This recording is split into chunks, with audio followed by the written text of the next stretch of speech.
Hello and welcome to the Crash MotoGP podcast, where each week Keith Hewin, Crash MotoGP editor Pete McLaren, and myself, Harry Benjamin, will be bringing you the latest news, thoughts and opinions from the MotoGP world. Off track and on it, we'll have everything you need to stay updated with a hefty dose of fun and laughs along the way too. Make sure you hit that subscribe button so you're the first to know when we drop a new episode. Hit the notification bell on the YouTube channel so you can see all the best bits from the show.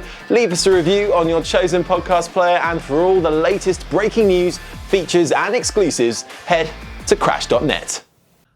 Welcome to the very first Crash MotoGP podcast. Thank you so much for joining us. It's an absolute pleasure to have you along for the ride. Myself, former Grand Prix rider, British champion and commentator Keith Hewin, and Crash MotoGP editor Pete McLaren will be here every week throughout the season with all our thoughts on the very latest news. But we want to hear from you as well. Any thoughts and questions you have, let us know. Get in touch on social media on the CrashNet MotoGP channels. But in the meantime, coming up on today's show, we, of course, are looking back at a brilliant weekend of racing in Jerez. Perhaps a bit of a slow burner in MotoGP, but when it burned, we had an absolute thriller with Jack Miller taking the win from Pecco Bagnaia, making it a Ducati 1-2 as Franco Morbidelli muscled his way onto the final step of the podium. We'll be analysing the top three performances, along with looking at what went wrong for Fabio Quartararo, who looked to have it all sewn up in the early stages, but it wasn't to be for the Frenchman. We'll also be taking a look at some of the standout performances a little further down the field and some of the not-so-great rides, along with a bit of Moto2 and 3 action. And Pete's got all the latest on the Jerez test, which took place on Monday, or as we're recording on a Monday, it is still taking place. So a big first show. Let's get on with it, shall we? And Keith, it would be rude, I think, not to start with our winner, Jack Miller. An emotional win for him, up and down the paddock for everybody watching at home. Brilliant win, wasn't it? And he needed that.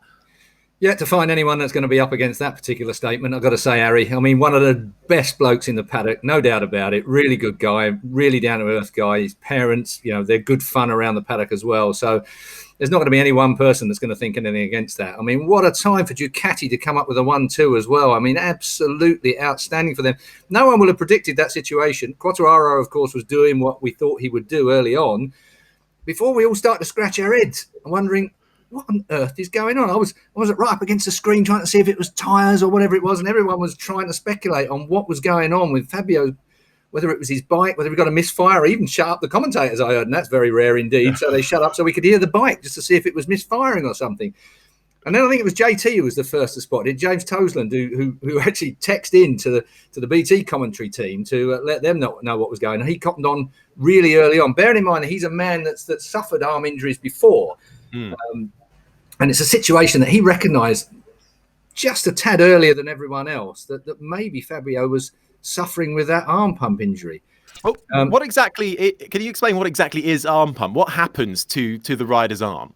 Do you know what? Back in the day, us old blokes got arm pump just like everyone else. It's not a new thing, but we didn't know what it was.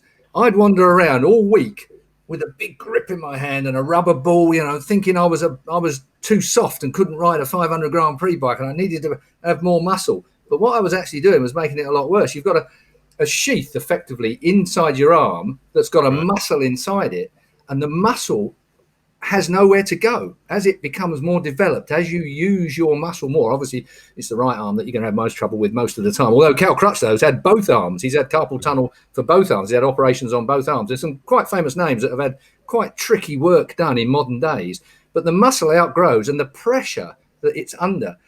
I mean, they do a couple of things. It's quite invasive, actually, to check on the pressure. They can test you to see if you've got carpal tunnel syndrome, in that they put needles in there to measure the pressure of the fluids. And there's a more up-to-date, non-invasive surgery. Well, it's not even surgery, is it? It's an MIR scan that they can do, and they can check the pressure of your muscle inside the sheath. But effectively, carpal tunnel, what they do, slice it down literally that far, all the way down your arm, get in there, slit the sheath, and believe me, I don't know whether you scratched yourself, Harry, but it's quite painful. And to actually dig in, I mean, these guys talk about it. I've never had it done because we never didn't know what it was in our day, to be honest. I mean, to be fair, lots of people had carpal tunnel syndrome back in the day, but nobody knew what it was. Nowadays, they all do. But the remarkable thing for me is bloody Jack Miller only had it done the week after LaSalle. So he did the two. He recognised that he got a problem. So after the 2 Doha races, he went straight into surgery, had it fixed, and the next round in Portugal burst all his stitches. If you'd see, because he's grabbing hold of it, and his muscles now trying to force all the stitches because it's not got the sheath anymore. That's been slit. so the guy's bleeding through Portugal, through Portimao. I mean, I hope you're not having your breakfast when you're watching this, or whenever you're picking up on the Squadcast, because this is quite yucky. But he had that done immediately after the first 2 rounds at LaSalle. Rode Portugal with the thing leaking, and what a track! I mean, Portimao, for God's sake, it's like you might as well go motocrossing. And then we go to Jerez, which is not quite elevation-wise as up and down, but just as difficult. You don't get any breathing points at Jerez either. With that tunnel now supposedly cured, and look what happens. He goes and wins a bloody race. I mean, remarkable stuff, Harry. You couldn't make it up. It was an awesome race to watch. But suppose he did, I suppose, would you say luck into it because of Quartararo getting that arm pump? But so, no? I'm not having any of that luck business. No? I'm not having any of that luck business ever in racing. I'm sorry, Harry. But surely he did luck into it because, I mean, if Fabio was, 2 seconds down the road at one point and growing that pace. Yeah. And Marc Marquez fell off last year and we ain't seen him again since. Luck is something that I'm afraid that, it's the survival of the fittest. Grand Prix racing, it's not about who's not in it. You beat the men that are on the track still. And that, for me, is the main stat. You can always say there have been world championships won in the past without winning a race, in various disciplines. But at the end of the day, you're the man with the hand on the trophy. And don't forget, I mean, I don't want my head to get too big for a widescreen, but where's Bagnaia now in the championship? Excuse me. I was going to mention that a bit later on, but you brought it up now. But before we get to Keith's pick of the day, pick of the week, it was. Let's bring Pete in as well, because Pete, what happens next for Quartararo? Because he obviously had that, what we all found out, and eventually was the arm pump issue. He plummeted back to 13th place. I think he clung on to for the end for a few points. What happens next for him? Because of course he wasn't at testing today, was he? That's right, Harry. Yeah, he's immediately gone to get that arm looked at. And I mean, to be honest, I'd be surprised if he doesn't have surgery, because although it's clearly a physical issue, once a top rider suffers from arm pump, it can almost become like a psychological issue in that they're then looking for it. Every time they're on the bike, if Fabio's leading again and he had nothing done, it would be at the back of his mind, am I going to get arm pump again? And so I think, they need to solve it in some way. As Keith was saying, Jack had the operation. He was a bit secondhand at Portimao, but he was still fast, and then he's won at Jerez. So, he can afford to have the operation and still, stay right up there in terms of the championship. And I think that's what will happen. I think we'll see the operation before Le Mans. Absolutely agree, Peter. I think that he's got no choice. They'll look at it. I mean, that arm pump that he had wasn't just like some of us have had in the past, where it starts to go a little bit numb. You can't feel the end of the fingers. It literally is that bad. I mean, when you're on a MotoGP bike, pulling the kind of horsepower they're pulling, and the G they're pulling now in braking areas. I mean, the tyres and the like, everything nowadays is much more extreme than it was. Again, I'm sorry to keep mentioning my day. I know it was in black and white and so long ago, but the point being is that, it's something that is right at the front of a rider's mind now. You're going to ride a MotoGP bike. People are even getting it on the Triumphs now in Moto2, remember, because Moto2, more horsepower, more electronics, more stuff going through. You've got a lot more to contend with in Moto2 now. You didn't hear much about arm pump in Moto2 a little while ago. Don't hear about it at all, of course, in Moto3, because it's a nice lightweight class. But the fact is, riders are right on the very edge of their physical exertion now, on their physical capabilities. No, well, absolutely agree on that. I mean, like you're saying, he can't afford to lose another race like that. I mean, every rider will have one bad race a season. That needs to be Fabio's. He needs to get over it and he needs to move on. He was so dejected on Sunday night talking to us on the Zooms. You could see how disappointed he was. And, he said, I'm feeling lost. His head was full of emotions of what had happened in the race, having looked so good. And then all the advice he was getting from everyone, you should go here, you should go there, you should have this done. And he said, look, we need to think about it. I don't want to make the wrong move. And I think that, unless the doctors find something else, some other reason, but it seems unlikely, that there could have been anything other than the normal arm pump operation will be needed. He's had it before, of course. He had it in 2019. And it'll be a bit of a concern that it's only 2 years later that he's needing another one. But the scar tissue does grow back. Maybe that's it. Who knows? But I think, he's got to have it done so that, in his mind, he's had the problem, he's fixed it, he can move on. Trouble is with scar tissue as well, Peter, isn't it? It's a situation where that's healing. It all sticks together. It can heal together, so it can actually negate the problem. This is a proper operation. This is not something you mess around with, that's for sure. But he's got a long list of people to talk to. I mean, if you look down the list of people that have had arm pump syndrome fixes, it's Danny Pedrosa had that. Didn't he have the sheath removed completely? I think he had a really controversial situation. And Cal, yeah. And Cal on both arms. So it's Stoner has had it done as well. I think Stefan Bradl out of the riders that are out there at the moment, I think he's had it done as well. So if I was his management, he would have been into Mir the day after he got back. He'd be straight in there getting it done because there's 15 rounds left to go. Still a long way for him to go. So, it's not uncommon, is it? But hopefully he will. Well, he missed the testing today, obviously. Hopefully he's flying back to France and he's putting those measures in place.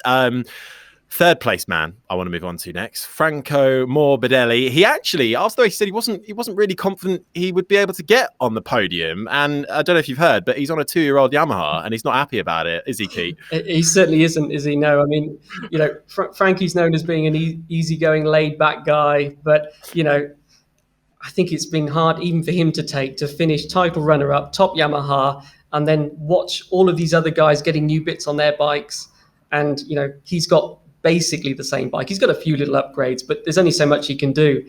And, I think he's found that difficult. It's great that he's got this podium. It shows him that despite all of that, he can still be competitive. But no doubt he wants a factory bike for next year.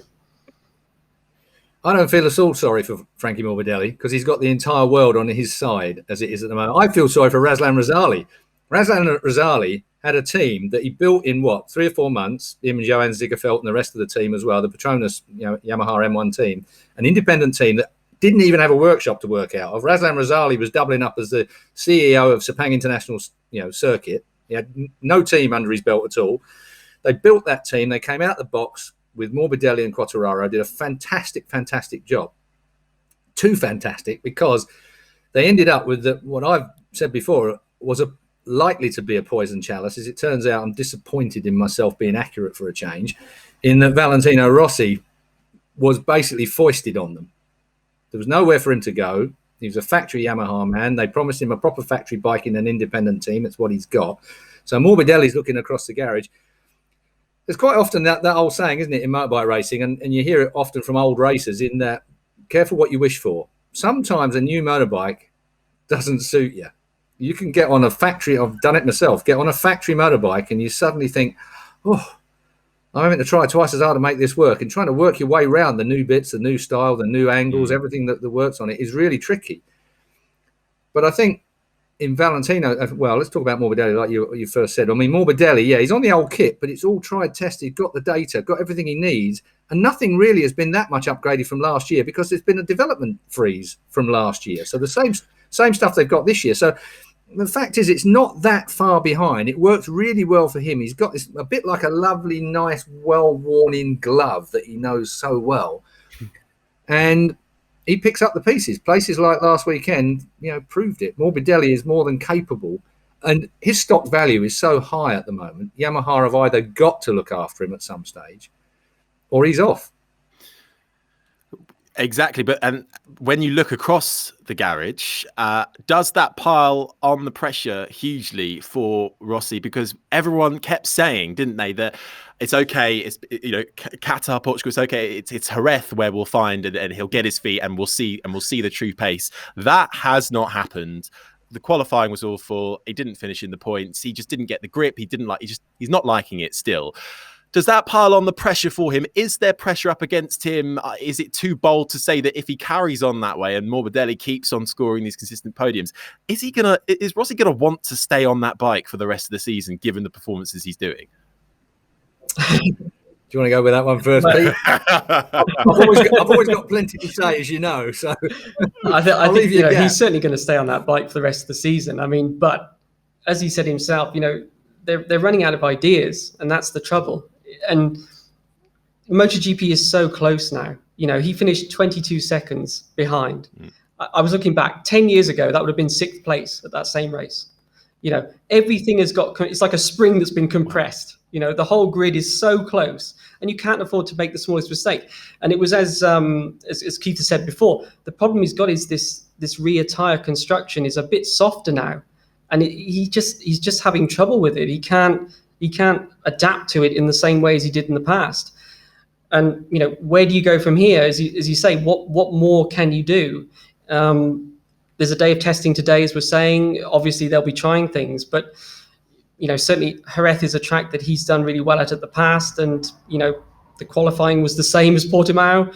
The race result was outside the points, so he's basically stuffed. Peter is what you're saying.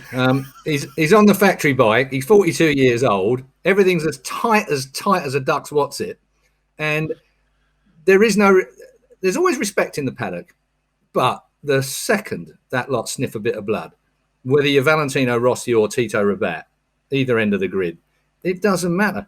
Everybody is on their A game. There's no gaps in anything nowadays. Again, you're going to hate me for this, people that tuned into this for the first time. Back in my day, you've got 10 foot you could make up into a corner. It was a situation. It's just not there anymore. There's not an inch. If you run an inch further into a corner, you are going wide. The commitment these guys across the field, I'm slightly disrespectful towards Tito Rabat, who's a guy that rides a motorbike very, very well. But the fact is, he's only a tiny bit off the pace of the front runners, having come back for a 1 or 2 off ride. Valentino's up against it, and it must be torture in his mind. When you get to the end of your career, it's a nightmare, because you're recognizing it and you know it in your heart and your head. And he's a clever fella that's got every angle worked out over many, many, many, many years. He knows he's in massive trouble. And I'll tell you what, I bet he wants to bloody hide under the blanket in the mornings rather than get out on the racetrack with the way things are. He's got a situation where he's done more for motorcycle racing at this level than any other man. I hear about the good old days and all the rest of it, and obviously there's some fantastic names when you go back through a great big long list.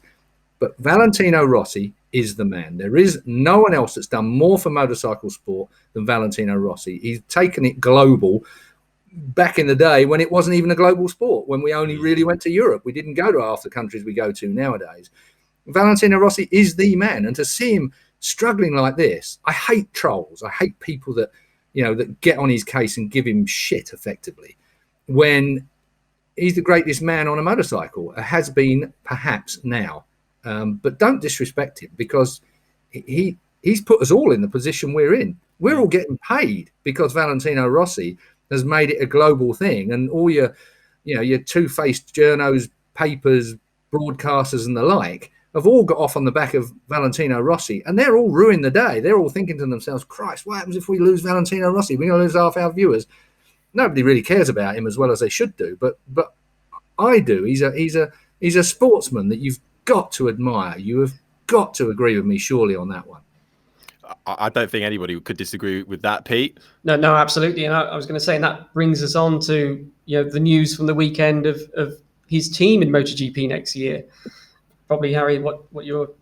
It is about what I was just going to suggest. Is that all that news around the new team, and we've obviously, I'm sure we'll get into it in a minute, the Saudi backing, is it there, is it not? That can't be helping him, surely. Politics. 25 years of being in the sport, he knows what he's doing. And the fact he ducked the questions in the press conference, I mean, it's almost one of them ones where I think politically now we're all aware. I won't say sensitive, because that's wrong. We should have all been sensitive about politics, racism, sexism, and all the other bits and pieces that have been going on sort of below the wire, under the wire for such a long time. It's all to the fore. But then you've got human rights and the like. And it's well known that certain places that we go to and certain places we keep quiet about it. Should we? Probably not. Valentino, well, definitely not. In actual fact, I'll go a bit further than that. Probably don't come into it. Human rights should be sacrosanct. It should be something that everybody cares about and that everybody takes a stand against. But there always seems to be reasons in governments and the like where they kind of dodge that issue slightly because of funding, global benefit that they may have in some way or shape and form. And Valentino Rossi's team, his management team that he has, and this is why I say he dodged it a bit, because he's still the head of the VR46 organisation. Whatever anybody says, you don't bypass the CEO and make a decision like that without him knowing about it. I'm sorry. So it's a situation where, should they take the Saudi money? I suppose in a perfect world, no, you shouldn't. But in the world we live in, yes, you will, and yes, he has. But also on that, and Pete, I sort of thought I heard rumours or saw in the press as well that they said a deal was done, but then I believe it's Saudi Aramco said no, there isn't a deal in place. We have no idea about it.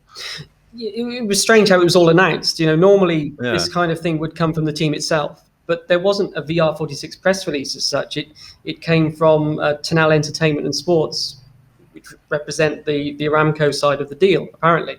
And they also put out a mock-up of a bike that happened to be a Yamaha, which obviously got a lot of interest. And then Aramco representatives seem to be contacting people going, well, hang on a minute, we don't know too much about this. But, I mean, Rossi insisted that, look, the deal is done, they've signed. So he certainly seems to believe it's full steam ahead. We don't know much else about the deal, what the bikes will be, who the riders will be. But that part of the deal, the funding, seems to be in place. But yeah, it was certainly odd the way that it came from the sponsor and not from the team. Yeah. Well, they're out there, aren't they? They've been involved. They're involved in motorsport generally anyway. I'm voting for Super League, by the way. I think we should have a Super League in motorbikes. Didn't they try that in F1 as well years ago, and that didn't pan out too well? They've tried everything out in F1. That is true, and still to this day. Let's move down the grid, though, down the grid. Unfortunately, that's where Rossi is, but let's move up then towards the sort of midfield. And I want to briefly touch on a couple of people. Taka Nakagami put on a pretty decent display over the weekend, equaled his best ever finish, came home fourth with a great little nifty move towards the end, sliding in between Quartararo and Espargaro. But is he fighting for his career? Fighting for his fitness. That's true. But so that's obviously one obstacle, but he's got to have those more consistent runs, right, in order to be here next year. Take a look at the sheet at the moment. Where is he in the championship and where are the others? 14th, 15th, 16th are the factory bikes. He's the best of the Hondas. Yeah. So you could argue that Taka Nakagami's doing the best job in that. I mean, at the end of the day, points make prizes, and he's got the most of them. Yeah, I mean, Taka was quite emotional actually at the end of the race. He didn't realise he was on camera, but when he was asked about it, he was actually really close to that first podium. And the big news technically this weekend for him was that he went back to last year's chassis, and that he goes well at Jerez anyway. He had good races last year, but that certainly seemed to make a difference for him, given those really terrible races he had before Jerez. So, is that the way forward for the Hondas?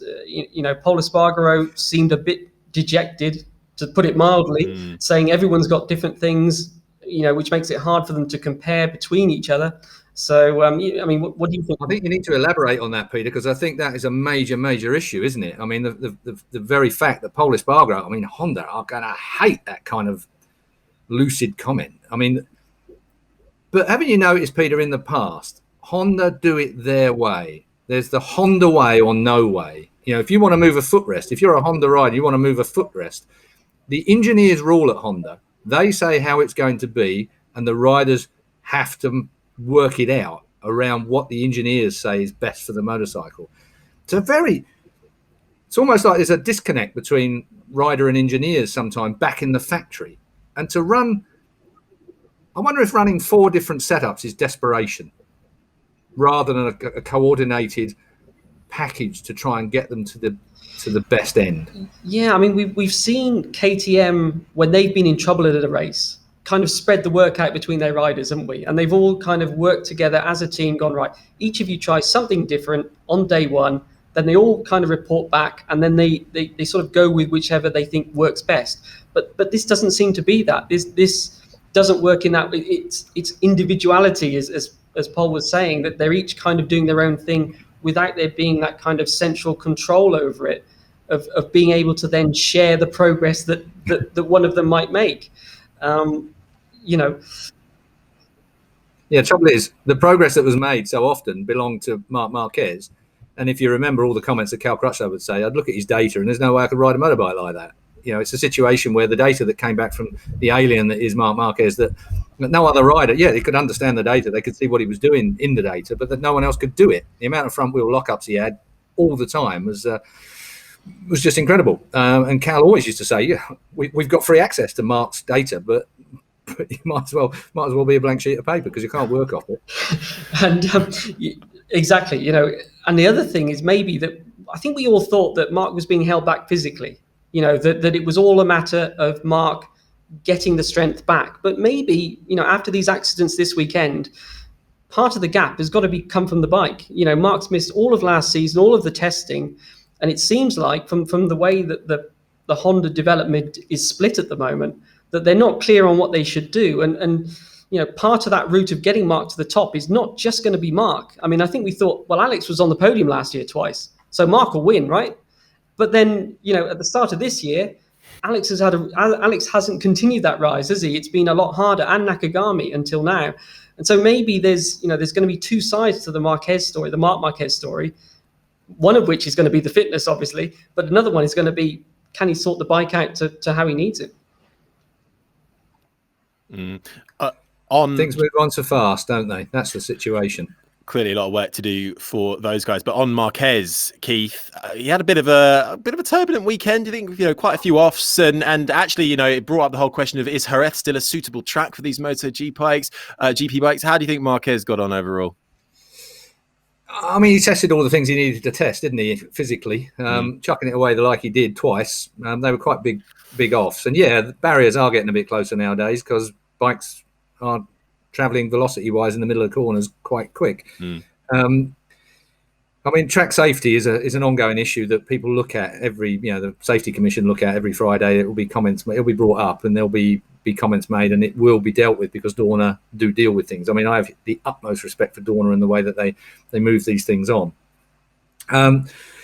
Marc's performances, I mean, he's struggling. Clearly, he's struggling. He's struggling with the bike. He's struggling with his fitness. I mean, he looks awkward on the motorbike as well. These subtleties.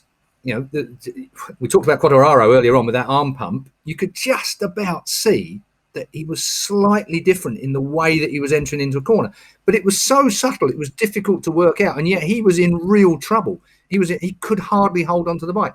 Marc is a similar instance. He is on a motorbike now in a completely different way. First time he got on it, I remember thinking, oh, that looks really awkward.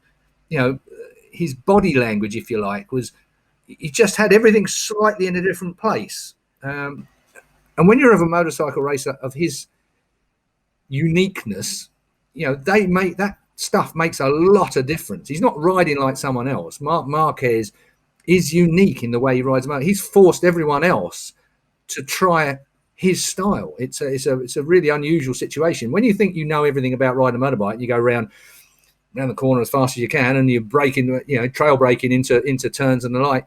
You think you got it all worked out. Then Marc Marquez pops up on the scene, and he does stuff that you've never seen before. Now, how does he do that? Joan Mir in Moto3 was the same thing. He did stuff that most Moto3 riders had never seen done, braking particularly, using so much rear braking in a Moto3 bike, which most people didn't bother at the time. So many things that these guys, innovators, discover. Valentino Rossi, I mean, the way they smudge the throttle and the front brake at the same time to keep the front loaded. What? The first thing you would ever do, I'd never have the front brake on and the throttle, but nowadays, just keep the front loaded. There's a little bit of brake on still while you're on the throttle. I mean, sounds like amateur hour, but it's absolutely incredible what these guys are discovering, the tiny incremental differences that they make in their riding style. And Marquez is able to do that. And while his body is still slightly awkward, and while he can't do what he wants, place himself on the bike, he'll work round it. But two big crashes, that has really been like a cold bucket of water over the head, I would think, for Marc. I mean, yeah, and actually, Pete, it brought up the whole question around, the idea of the concussion protocols in MotoGP as well. He was declared fit, but then there was a little bit of, he was showing signs that could he go that fast? Keith, I feel like you've got an opinion on that as well.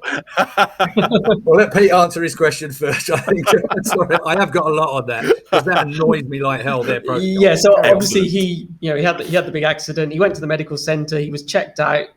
I think they basically said you're okay. He went back to his motorhome, and then he said he started feeling a bit kind of woozy. I think he said that felt like he was losing his head a bit, was how he described it. So, and then he said, playing it safe, he called up the doctor and said, look, this is how I'm feeling. And they said, right, let's get you checked at the local hospital. I think, and obviously Keith will know a lot more about this, but concussion is a hard one to diagnose, isn't it? He went to the hospital, he had lots of scans, but there's no scan that will tell you automatically you've had a concussion. So, I mean, yeah, he was passed as fit to race, but you do always fear when a rider says that they have that kind of feeling, don't you? It's a nightmare, and the protocols aren't there. And I've been banging this drum for a long time. It is wrong that riders are put in a position where, of course, they want to ride. They'll ride with one arm. The fact is that you won't stop a rider. I think it was Petrucci. Did he get wiped out? I can't remember where he got wiped out now. Somebody took him down as he came out through pit lane. And when we spoke to him later in the day, he couldn't remember the rest of the day. And I remember thinking, huh?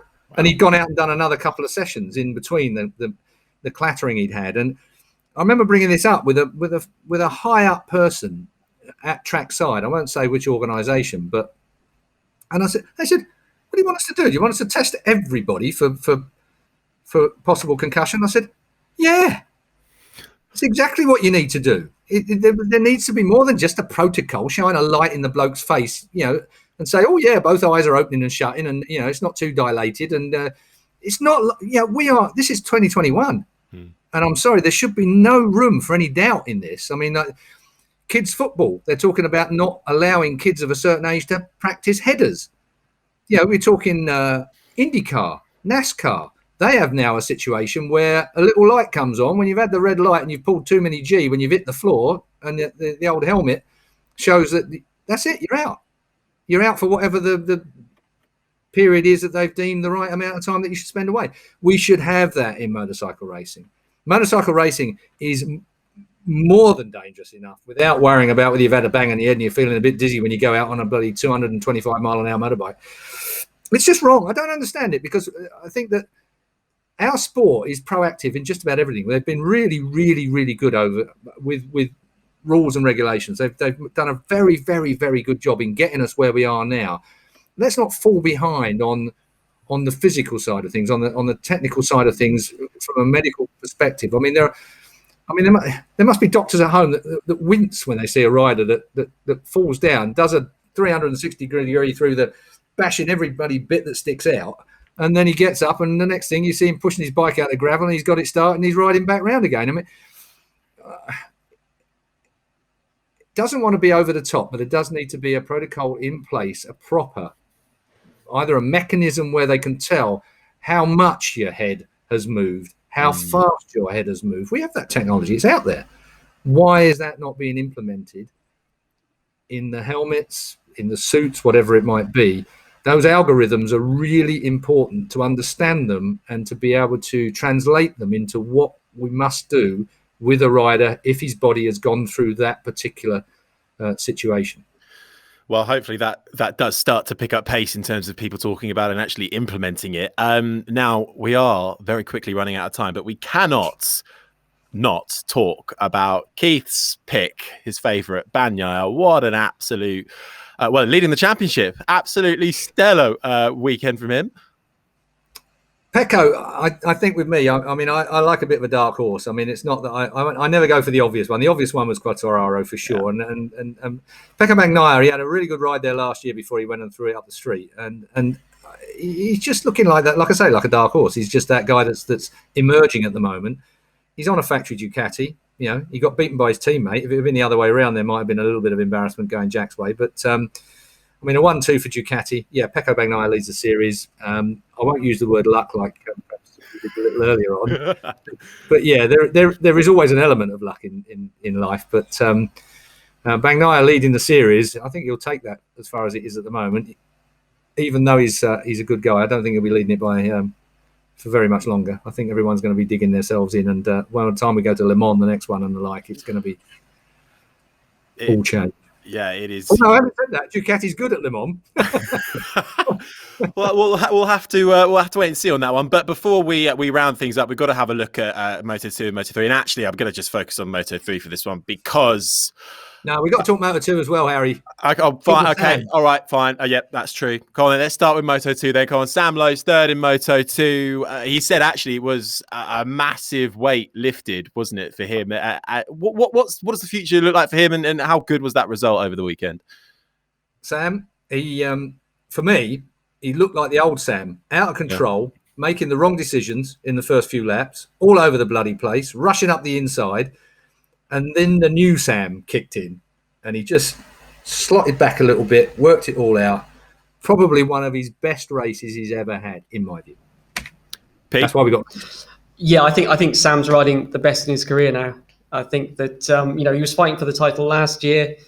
He's right up there again this year, and it would be great to see if he can get another chance in MotoGP on a more competitive bike. And then let's go down to Moto3 though. Acosta winning again. Keith, the kid's special, isn't he? KTM need to lock him down if they haven't done it already. Yeah, don't worry. There'll be a few people trying to do that right now. That's something that everybody's working on. It's not the fact he does it; it's the way he does it.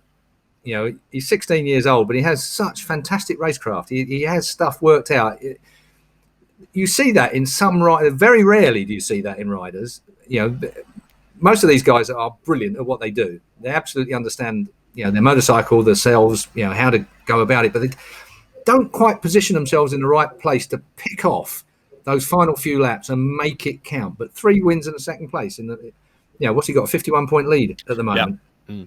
Yep. And when he talks, he talks like he's older than me. He really does, doesn't he? Because Pete, he's 16. He wasn't even allowed to drink the Prosecco or the champagne on the podium. He's got such a strong head on him, hasn't he? An old head on young shoulders. He has, and that's something that you see with all the top guys in MotoGP, if you like. I think Joan Mir, Marc Marquez, when they first came into the class, they behaved, they acted as if they'd been there for ages. And it's a good sign. And it's something rare that you see in a Moto3 rider, as you say.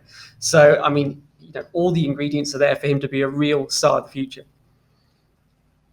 Yeah. Makes it tough for everyone else, that's for sure. You imagine British riders looking in and seeing how good this kid is at 16 years old. They're not going to be happy. And I feel like it's almost going to be every week we're saying, is he gonna be in MotoGP next year? Well, I think that I work on a 3-year plan when it comes to riders. Opinions on riders. I think the first year what we've got to remember is he's been at a Grand Prix style class already. He might be 16, but the CEV system brings up world class riders from a very, very early age. But this year he's on the crest of a wave at the moment. He's making it all work out real well. Next year is always a slight problem, making it work for 2 years. And then your third year, you work out whether someone is really, really heading for greatness. I wouldn't want to see him go to, Jack Miller took a long time to get over going from Moto3 to MotoGP. Right. So a lot of things to work out. And I think that now that Moto2 is closer to MotoGP in performance and technology, Triumph and the Moto2 class have done a great job. I think that it's a good place to go. Moto2 is a good place to go. Whereas the old Hondas, thankful to Honda for providing unburstable motors for God knows how long, but they were horrible things really, weren't they? They were just flat with no power and, everything was on the chassis and it just wasn't that width of parameter to work with as a rider. But now there really is. If you train in Moto2 now, you are training as a MotoGP rider rather than having that little stopgap between the two. Right. He really is a rising star, isn't he, Pete? He is, yeah, absolutely. And as Keith said, I think you'd want him to do at least probably 2 years in Moto2, ideally. I think talking to the guys that have just moved up to MotoGP for Moto2, they seem to, as Keith was saying, really feel like the Triumph bikes with the electronics that they've got now, it's just helped bridge that gap that was there before. It was a bit much of a shock before going from the 600 Honda to the 1000cc MotoGP bike with all of the complexity that they have. And that's, the gap is obviously still there, especially the tyres, but it's smaller, it's doable. And if he can build on the Moto3, couple of good years in Moto2 and then hit the big time. I think we'll be talking about him a lot this year. And he's such a nice guy as well. Even managed to wish his mum a happy Mother's Day on the cameras. So that was very nice of him. Let's really tugs on the heartstrings, doesn't it, Keith? Let's go back to MotoGP now as we round things out. And obviously, we are recording this on a Monday. They're testing there today, Pete. What can you tell us from testing? Can we really learn a lot? I know it still hasn't quite finished yet, but can we really learn a lot from this test? Yeah, I mean, the problem with Monday tests is that there's so much rubber on the track from the race that there's always loads of grip. So the bikes behave differently. And, Maverick Vinales was fastest this morning, but, he'd be the first one to say that high grip conditions are not his big problem. It's the lower grip conditions that they struggle with. And, but nonetheless, being fast is being fast. But yeah, he was fastest this morning. Then Alex Rins took over. I think Rins and Mir were trying the 2022 prototype engine again that was first tried in Qatar at the test, as well as some general setup stuff. And then Maverick's gone back on top, heading into the last few hours here. So, guys that didn't have the best result on the race weekend are now fast on the Monday, but of course there's no points on a Monday.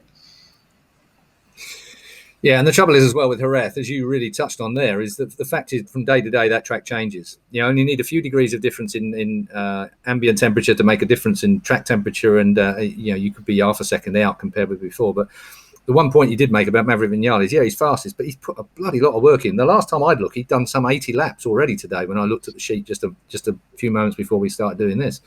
So he's working through whatever program him and his side of the garage have got. And again, going back to the beginning of this conversation, it's the tiniest things they're looking for. It's the tiniest stuff, just trying to make a breakthrough. And if they can line up one or two of them, then it would have been worth it on a Monday. Mind you, don't expect too much from Jack Miller, I should think. He must be living on a cloud of air at the moment.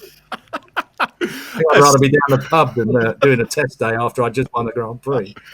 A slight headache for him, maybe. Well, look, gents, we're going to have to leave it there for this week. I think it will become a bit of a repetitive theme, won't it? Where it's near on impossible to cover everything we want to. But never fear, there may be no Grand Prix this weekend, but we will be back again in a week's time with a brand new show. So make sure you join us for that. Until then, though, you can keep up to date with all the latest news on Crash.net, and make sure you hit that subscribe button wherever you get your podcasts and leave us a review if you like it. But in the meantime, a huge thanks to Pete McLaren and Keith Hewen. Of course, I've been Harry Benjamin, and we'll see you for the next one to discuss all things Le Mans and all the latest news stories. We'll see you then.